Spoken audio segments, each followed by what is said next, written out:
solve this problem graphically and numerically, we'll be using the graphing calculator, and we need to put each of those three different sections of the double inequality into the y equals.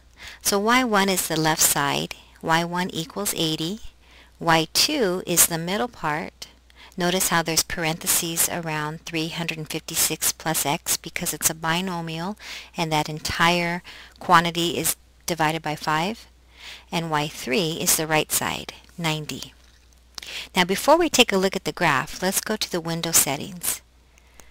Let's let x min be 0, x max be 120, and count by tens. And I already know that the answer is somewhere between when x is 44 and 94. And that means that my output is somewhere between 80 and 90. So I want to focus on the output area of the graph. So let's let y min be 50 and y max be 100, and let's count by tens. Now when we press graph, we get a very nice visual of the situation. We know that the horizontal line, the first horizontal line, represents 80%. The top horizontal line represents 90%. And this diagonal line is the average of the 5 exams. So the solution is somewhere at this intersection point on top and this intersection on the bottom. So let's go through our process of finding the intersection. Second trace, I want intersection, so select number 5. It asks me, is this the first curve to look at? Press yes. It jumps to y2. Is this the second curve? Press yes. And then the guess, so press enter again, and it gives you a solution. And that coincides with the first part, the left side, that x is equal to 44. We're going to go through this process again. I'm going to move my cursor a little to the right so I can get off of that intersection point. Press second trace. We want to select number 5 for intersection. And it's hard to tell, but it's asking me, is y1 equal to 80 the first curve? And it's not, because we've already used that one. So I'm going to use my up arrow, and notice how it jumped up here to y3. Is this the first curve you want me to look at? Press enter for yes.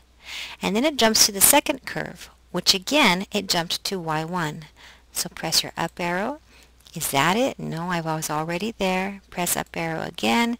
Finally, I'm at y2. Is this the second curve you want me to look at? Press enter.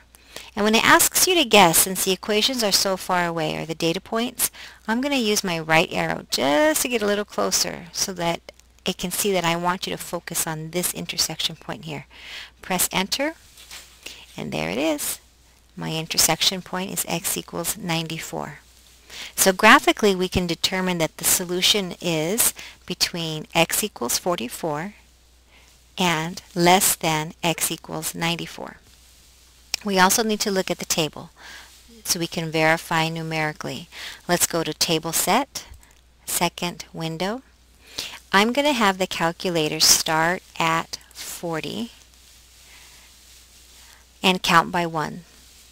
The reason I'm starting at 40 is because that's close to the point where I know the solution exists. I'm confirming numerically what I have already found to be true graphically and algebraically. Now, y1 is 80. I want y2 to be bigger than 80. And you can see it doesn't begin to be bigger than 80 until x equals 44. So there's my confirmation that when x equals 44, my two outputs, y1 and y2, are equal, which means that's the lowest score that you can get and still get a B in the class.